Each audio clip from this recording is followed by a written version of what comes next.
You are listening to Salty Believer Unscripted, a conversation on Christian ministry and the Christian life. This is Salty Believer Unscripted. I'm Brian Catherman. And I'm Josiah Walker. And we are still doing the Zoom thing because I live in the heartland in the middle of nowhere and you are still in Salt Lake City. But here we are. Hey, here we are. Josiah, how you doing, man? Technology. So, hey, I have some questions today that I wanted to ask you that I thought our listeners might appreciate. I got a phone call the other day from a friend.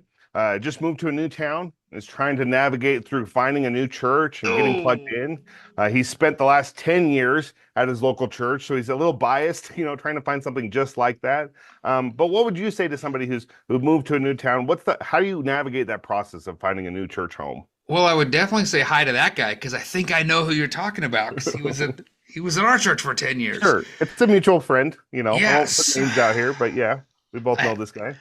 I have to say I went through this a little bit. Now it's different coming out to Holdridge, Nebraska, small town, Sure. farm town. All the smaller farm towns around me are like, yeah, right, it's super small here. But, I was working at this church, but you're experiencing everything new. What does this look like? So when I came out even to meet with the people out here before I ever even said yes, I'd come. And I was looking at the church trying to go, would I go to church here? And what would this look like? Which is a lot different than, hey, I've moved because I've taken a new job or something's come up and now I have to find a church. I was actually asking, Right. would I go for this church? Sure. So first of all, I think it's fair to say that's a hard task.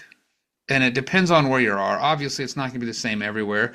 If you go to some places, like places in Utah, you might only have one option. And Sure. It might not even be the denomination you were in before. It might not be you might not have another church to go to. We have another mutual friend who moved.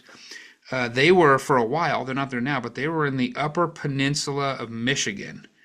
Oh, and so they had to drive. I mean, I went and visited them, and I think we had to drive 30 or 40 minutes to pick up cheeseburgers, because everybody was just really spread Sure. out. They lived in the middle of nowhere, and their church options were really limited. So you have that kind of a situation. Then you have another situation where you show up, like maybe our other mutual friend, and there's 8 churches within 4 minutes of your house. Yeah. So I think before we even jump into what do you do to find the new church, we have to recognize every situation is not the same. Right. Circumstances are going to dictate how much you might want to look, how much you can live with and just be okay with for the sake of I got to connect with brothers and sisters in Christ, but I might not have a bunch of luxury versus, hey, there's all these different churches. What do I do? So where would you like to start? Yeah, let's start here. Let's say you move to a new town and there's 6 to 8 churches there. All close How does by? that process- All Close by, reasonably yeah. close, you'd all go, Yeah. okay. 5 minutes to 30 minutes away. You've got 6 to 8 options, both within your denomination, both outside of that, big, small, everything, right? You've got a variety. So do you go to every church 1 week at a time? Do you kind of look at those online and then pick one and go there for a couple months? How would you kind of go about that? Here's what I would say for a Christian who's mature enough to be able to do this. Start with what you believe, really dial that in, and then do as much research as you can with these other churches to find out what most closely lines up with your beliefs. That's not what most people do. Most people go, hey, I'm going to go visit the church and see if they have coffee I like and if the music's good and whatever. But I don't think that's how you want to go, because if God is faithfully drawing you somewhere, you want to find the church that's going to line up with your beliefs well.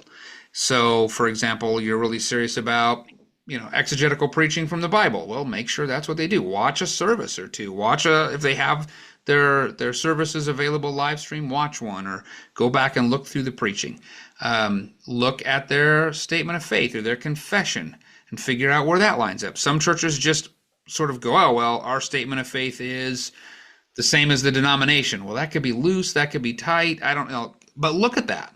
So figure out where you're at. If you've never really worked out your own faith statement, figure out the things that you're really adamant about. What are the hills you're going to die on, or what are things you can live with that might not fall closely within your beliefs? That's going to, because if you can't find, you're not likely going to find something that lines up perfectly with everything you believe, right? Because most churches, that's just not how it works. So you really want to start with what you believe and what the church confesses first.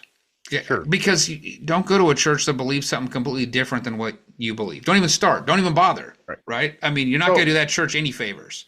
I think that's fair. You want to find somebody that's close to what you believe. And, I say it all the time to the people at my church, drive to the church that's closest to the Bible, not the one that's closest to your house. Which Um, that's if you believe that the Bible is what should lead and guide right. everything. But let's say you don't So, believe that. Like, sure. But let's say I find a church and they really are the closest to what I believe, but they don't have a great kids program. I've got a lot of kids, and there's another church that kind of has a better kids program, but they're not quite aligned with what I believe. How do you kind of decide between those two? that's going to depend on your priorities. If you really believe that it's the church's role to help with your kids program, your kids really need friends, and that's what's most important to you, and that's what you believe God is leading you to do, go to that church. However, it might be that God is leading you to help with the kids program at the other church. It Okay. might be that you show up and go, okay, this is going to be tough, but God's led us to this for a reason. It might be that it's not kids program. It might be that it's the musical worship. Like, I really don't love these songs. I like those songs, or I really like it this way or that way. And it Yeah. might be that it's, hey, they don't have a lot of Sunday school classes and I love Sunday school. Well, maybe you're there to help with that. Right. Maybe it really is going to depend, I think, in some levels on your maturity. Are you Sure. mature enough as a Christian to say, this is what I believe, this is what I know, and I'm going to participate in helping the ministry of the church? Yeah. Or are you one of the Christians that needs to be most helped by the ministry of the church? So, like, Right. if you don't have a lot of grounding and you're not really able to serve well, you might need to go to a place where you can be served well because you might not be patient enough with a church that needs help, right? Right. I can't tell you how many pastors I've talked to, and I've felt this myself, that they go, man, I don't know why this person is at this church. They want to change everything about the church. We don't believe all the same things they believe, and they're frustrated with everything. Well, that's not good for anybody. Don't go where you're Sure. going to be frustrated nonstop. Right. Go, Yeah. trust the Lord and trust that you're going to be led to a good fit.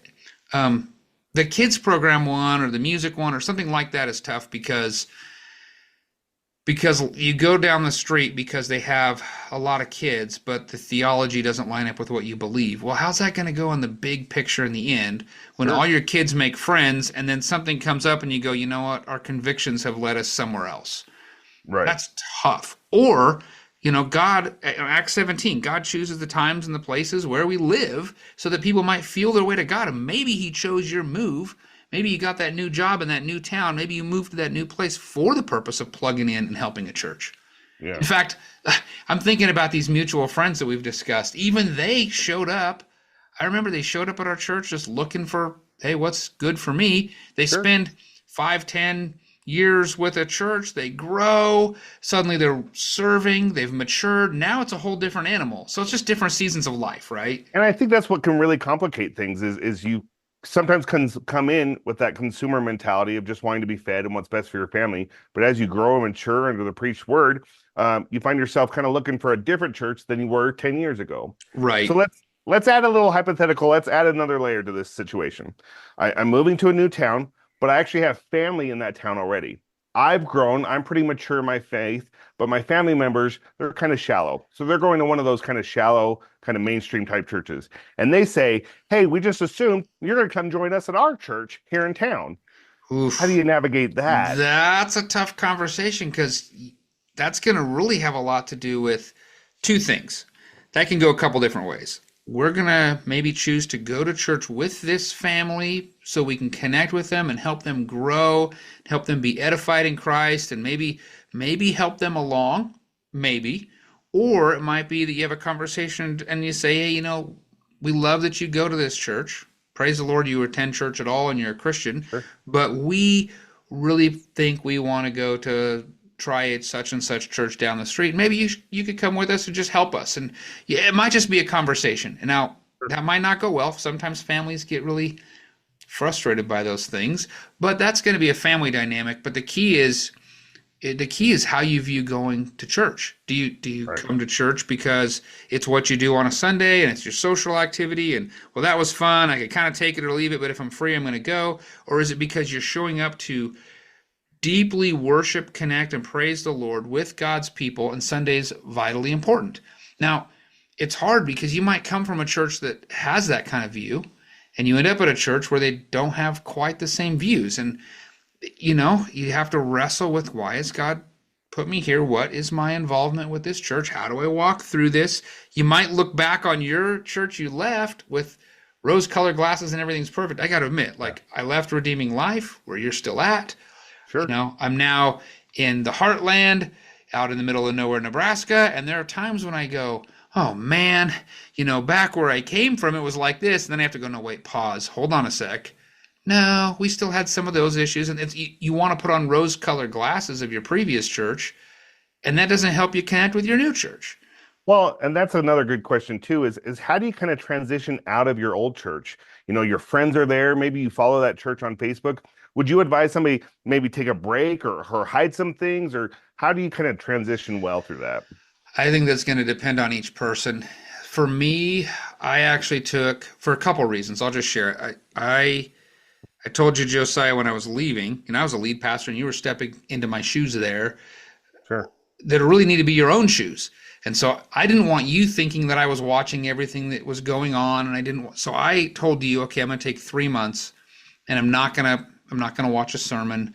I'm not gonna drop in and pay attention to everything going on in social media. And at first, I thought that was to do you a favor. But in the big picture, I had to sever some of those deep ties, because every Sunday, I'm working at Trinity, and it's a great group of people, and we're doing all sorts of different things, but I was feeling this loss from my faith family in Utah, right? Yeah. So actually, it was good for me to sort of force myself not to just every Sunday go back to that and continually compare that church to this church and think about all my memories. And it was hard. I felt so disconnected, but I think that forced me to drive into connections here in my new faith family, which, Sure. everybody's going to be different about that. Now, 3 months passed, I jumped back on, I'm watching a sermon here and there, but that 3 months really helped me connect here. So now Sure. I kind of have the best of both worlds, but I think that's helpful in any transition. I've seen where I've had to quit one job and start another job, and you have friends at your old job, and you just kind of need to maybe not go around there or follow their social media pages just to help transition, because there's going to be things you miss about the former place. I'll tell you So, what's really hard is when the former place had certain things that were going great, and the yeah, place you go, that's just a disaster. And you just want to be like, oh, well, everything was great over here. And you have to remember, right, maybe not everything was great, but it is hard. So you're looking for that church, and the temptation is to compare everything to where you just left. But circumstances are different, and God's doing different things, and you want to be careful. Now, you don't just want to go, well, I'm not going to compare, so I'm just going to go to right, this heretical church over here that doesn't do sure, anything, I believe. You don't want that. But you want to be careful, because there are plenty of things where I'm at right now that I think Redeeming Life definitely had a really solid handle on, and I miss it. sure, But there are sure, other things here that I'm like, oh man, we could never really could get this off the ground the way we wanted at right. Redeeming Life, and wow, look at this here at Trinity. And so you just want to be careful not to do the comparison between those churches. And how do you kind of prioritize those things where you leave a church that was really great at some things? So you go to a new church and there's some things that are maybe a little quirky, or maybe that you've just never thought through before. Let's say maybe the coffee's not as good, or they don't have as many fellowship groups, or how do you kind of prioritize, okay, these are really important and these aren't as important? That's been pretty tricky, because there's been a couple things here where I'm at definitely has different priorities than where I came from. And where I came from didn't exactly match every one of my priorities. We had things that we were Sure. working on, but I had to sort of say, okay, what are the very top priorities? Right. What can I be a part of? I don't have to change the whole church, but what can I do to just do the part that God has called me to do while I'm here? Hey, this is important, so I'm going to make that important. I'm going to prioritize that in my own life, even if the church doesn't prioritize that. So it's really just a matter of sitting down. You might need to get out a piece of paper, say, what are the top things? And Yeah. how many of the top things does this church have that are also my priorities? And what are the things that are just, I there's things that are going to be at both churches where I was at, or let's say these friends that have gone to other churches. You're going to find things that go, whoa, our old church would have never done that.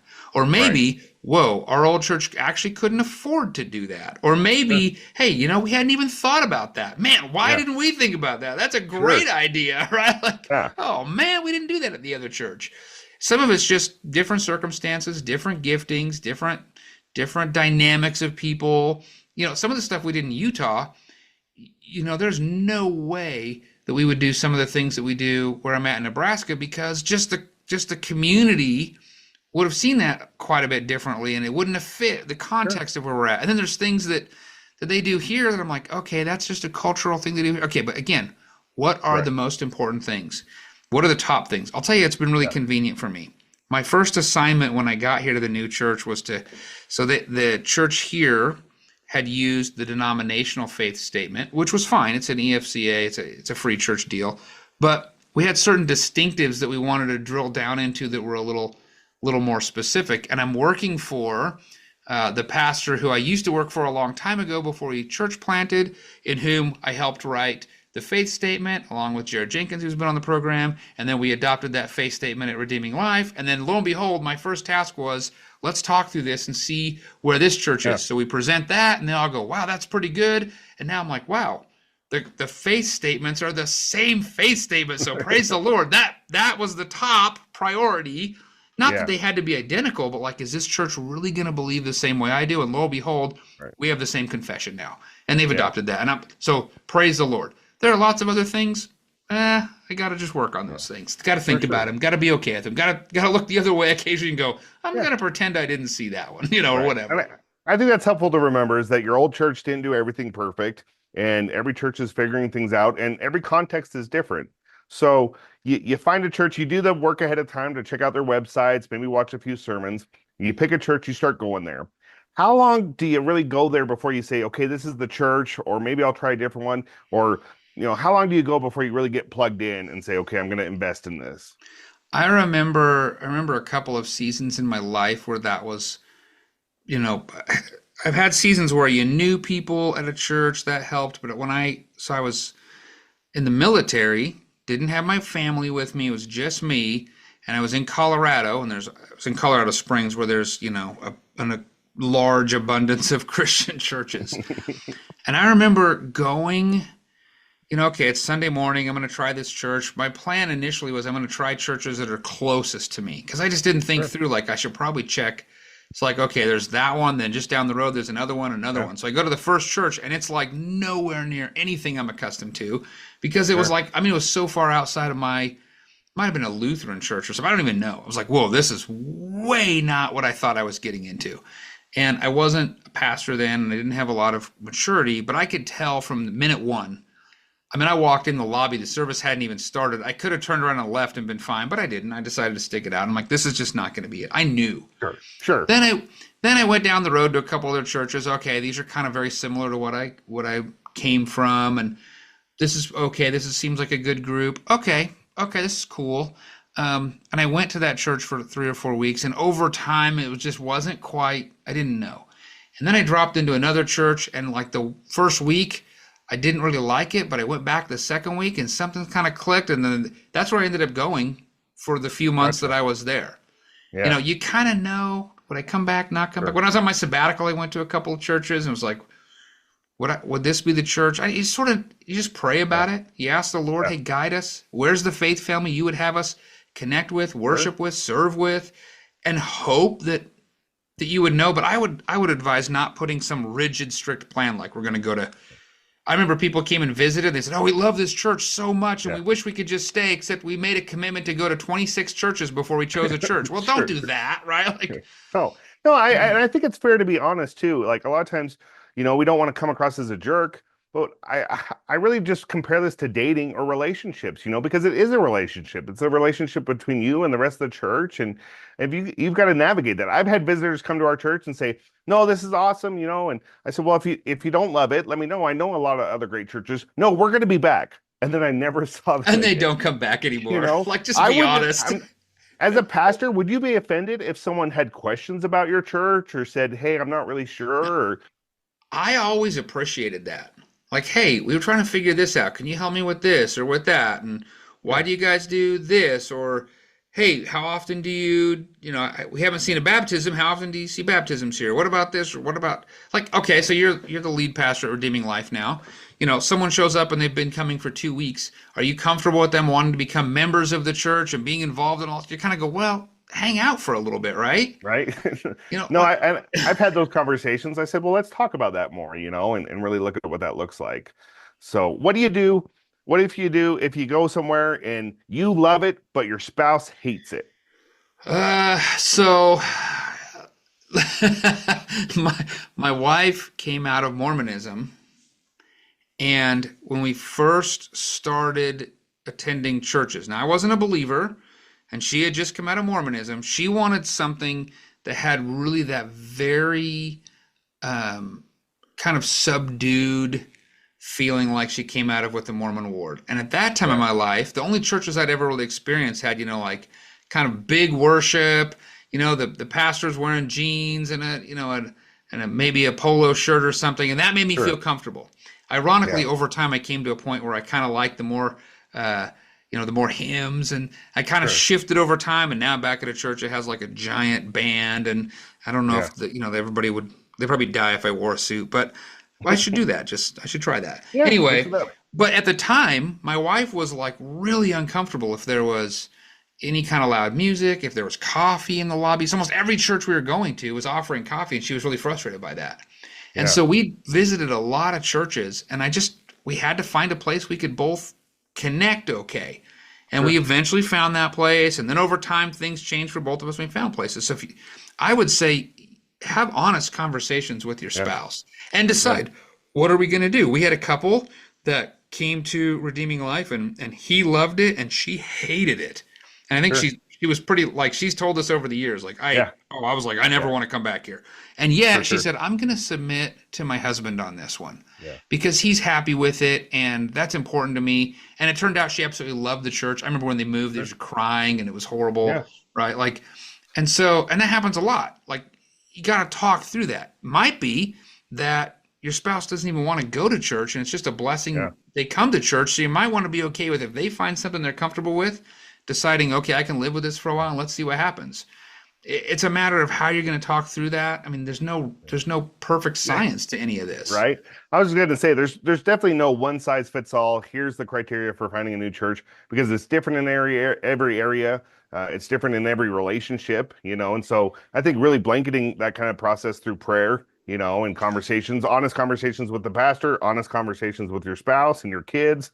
Well, and sometimes you show up and you might have just shown up on the one Sunday when they had the worst disaster of, oh, our soundboard was broken and we had the one guest preacher and this thing and that thing, and let's say you never come back, you don't even Right. know. Or maybe they're in a, like, so you're in a situation right now where you're looking at some transition. You're looking to hire a new associate pastor who can lead worship because the one you had is moving on and is moving home and taking care of family and some stuff. So here you have people showing up and they can't outright see what the new worship person is going to be like. And on the one Yeah. hand, they might say, well, I don't like that, I'm leaving.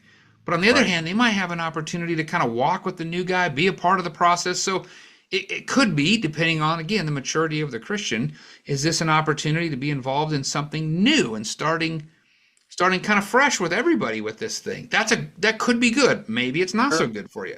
So And like, I, you got to work through that.